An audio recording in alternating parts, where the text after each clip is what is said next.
So for the continuation, Section 10, transfer to CBW through direct filing of WSAD. The filing of WSAD, WSAD again is a declaration of the goods that is posted in the Bureau and covered by a security band or something banned for a purpose. So, when the goods enter directly to the same jurisdiction where it's supposed to enter, then automatically it automatically requires WSAD. So when it is on different collection district and recommended and required for transit, then it requires TSAD or transit SAD.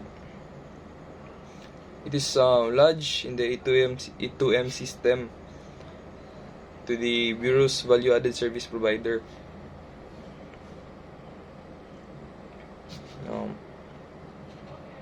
Upon entry, there are only allowable limit based on the approved SMR-MIR approved by the Bureau. SMR-MIR statement monthly raw material import requirement. This is the basis for the allowable limit. So after a long process, this SMR-MIR is important for the long run because it is used to compare the production you produce that is declared in your WSAD, then seen in the SMR-MIR. With the entry processing unit, they shall check the completeness of the goods declaration and its supporting document requirements. So EPU check. Next is included here are the noted WSAD, bill of lading, invoice, packing list, import permits if applicable, example if garments or fabrics, and if for re-entry, TSAD, transfer note or boat note, and mission order if less container load.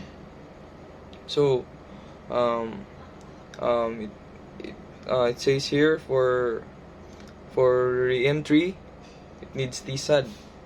So for containerized, automatically it only used E-Truck or disarmed by E-Truck. And for LCL, less container load, should have a TSAD.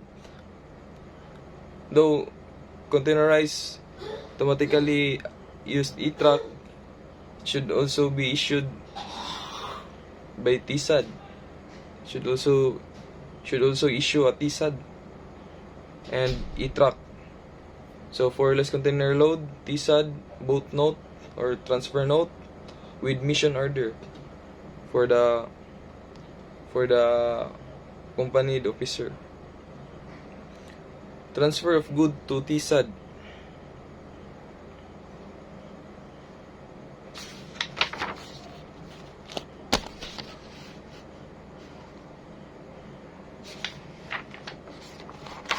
Transfer of good to TSAD. The transfer of good to TSAD, so it requires boat note. Upon filing of boat note, there's a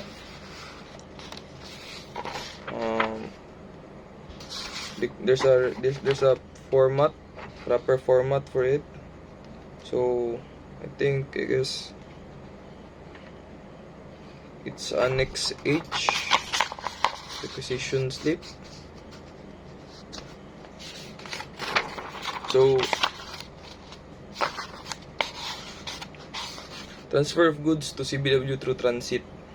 So the assessment of the TSAD will trigger the automatic charging of the assessed duties and taxes to the band accounts of the GTSB of the CBW. For GTSB of the CBW. it is where the CBW operators um, are um, are registered to the ABMS, or to the Automated Bands Management System. Then they should post their declaration there for the bands, for the automatic bands account for GTSB. Transfer containerized goods for the port of discharge to the CBW shall follow the procedure outlined in CMO 4 2022 implementation of the e-track system. With the e-track system, if the shipment is less container load, again, mission order accompanied by a customs guard, and shall coordinate with the PID with the transfer note or boat note. This is for the transit requirement. And TSAD shall acknowledge receipt of goods by stamping received at the copy of the approved TSAD. At the port of destination, it is tag arrived, the system. So corresponding WSAD shall be filed within 5 days after the transit. After you file first the TSAD, and after transit to its proper collection district, then you may file WSAD after 5 days. Mother warehouse, where the custom seal under e-track system shall be disarmed. Only at the mother warehouse, the e-track system shall be disarmed. Next is withdrawal of raw materials. Withdrawal of raw materials. Also involved here a requisition slip, or the Annex H. Then withdrawal should follow the format of the Annex H. Withdrawal of goods for transfer to subcontractor. We are allowed by the Bureau to withdraw goods for subcontracting. So withdrawal of goods requirements covered by a requisition slip. Warehouseman shall conduct an inventory and identification, and should follow the format of Annex I. Withdrawal of banded goods. Next is withdrawal of banded goods. Shall prepare also again requisition slip, inventory and identification covered by a transfer note or boat note if less container load,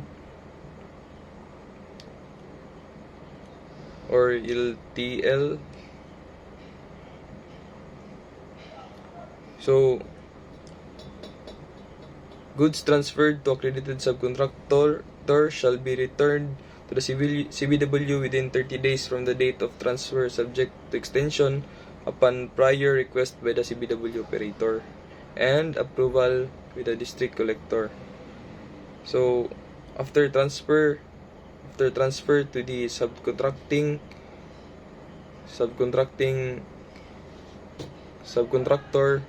then after 30 days from the date of transfer, then the goods should be returned.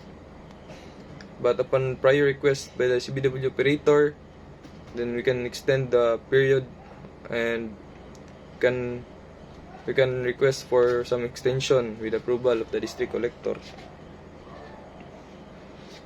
Next,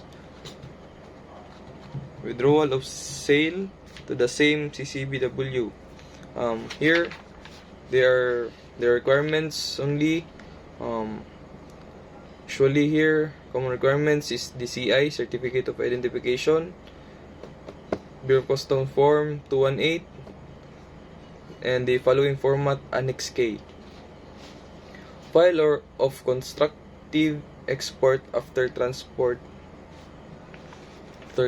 transfer.